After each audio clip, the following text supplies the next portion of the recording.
Welcome back. Our next guest is a longtime market professional who thinks the stock market rally investors have enjoyed has legs. She points to gains in economically sensitive stocks and lower volatility, among other factors.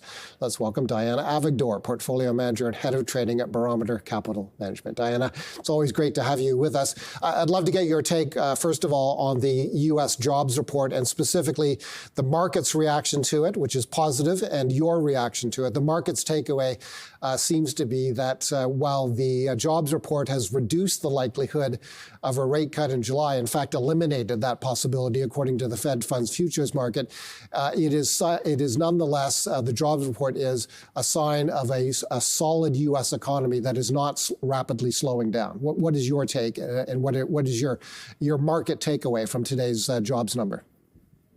Well, thanks very much for having me. Indeed, the market is climbing all kinds of walls of worry. We started out up until now just taking in all negative headlines, and now it's starting to get on the margin a little better. We have some trade deals. The economy has not fallen off the cliff. Honestly, people having jobs is a good thing. Economic growth, I'll take that over recession any day. And so as long as people have jobs, as you can see in the market today, people like it. Inflation has been tamed. That's why some people are calling for Fed Chair Powell, who is the only central banker to not have cut rates this year, to cut, as the 10-year is really trading much higher than where the local CPI is. So there would be some room. It is a little restrictive. As you said, markets are not pricing in any rate cuts, as Fed Chair Powell has said that they're data dependent, and this data is pretty good.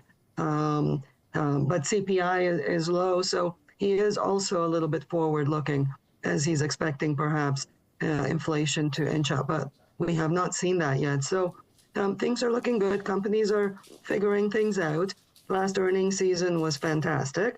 There was growth of over 13%. We're heading into the next earnings season.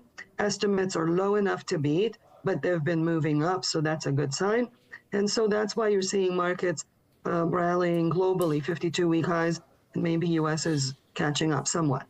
This has been an historic rally, the one that's been in place since early April. Such a large advance in North American stock markets over such a compressed period of time. I'm interested in the fact that you think this market, in your phrasing, has legs. You've talked a bit about that, but let's take a deeper look at your views on this market and why you think these gains can continue.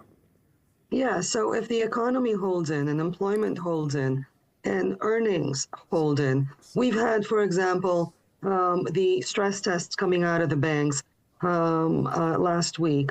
They're in good shape. This is a big and important sector in the market. It reflects on GDP. It reflects on people's spending patterns. It's really is a tenet.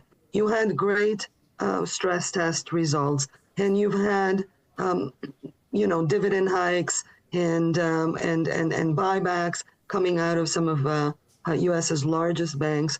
So, spreads are coming in. Balance sheets, generally speaking, are in good shape. There doesn't seem to be really stress in the system other than people's forward worry that we're going into a deep recessionary and high inflationary period. But it's not showing up. It's not showing up in the company's earnings, balance sheets, and other metrics. So, we've yet to see the big potential blow up. We're treading carefully, but our portfolios are right now being managed for growth and reflation. We're very, very careful with making sure that our stocks are acting the way they're supposed to. And if they're not, we have to rethink. But for now, slow and steady. For some time now, yourself and your colleagues at Barometer have had financial services stocks, bank stocks, and related stocks as your top sector weighting. Is that still the case? That's still the case. Financials is one of our bigger weights.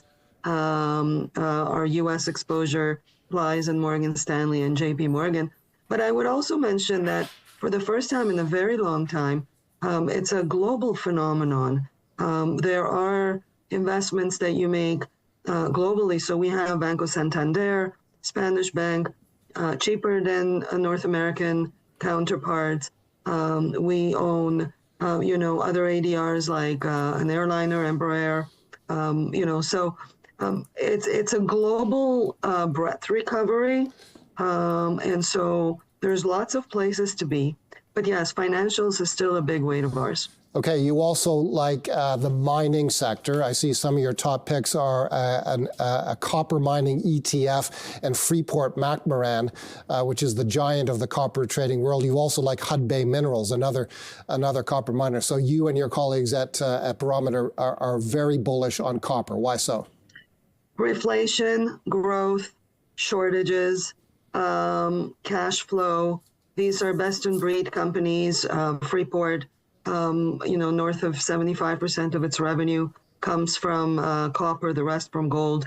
And there are favorable geographies, Hudbay, Peru, Freeport, Indonesia. We want companies that are stable, large, not going to give us major volatility surprises in a sector that we favor. Uranium is another sector that we like. So Cameco is the stock that we own there. It's been doing very well. Growth, reflation is the theme.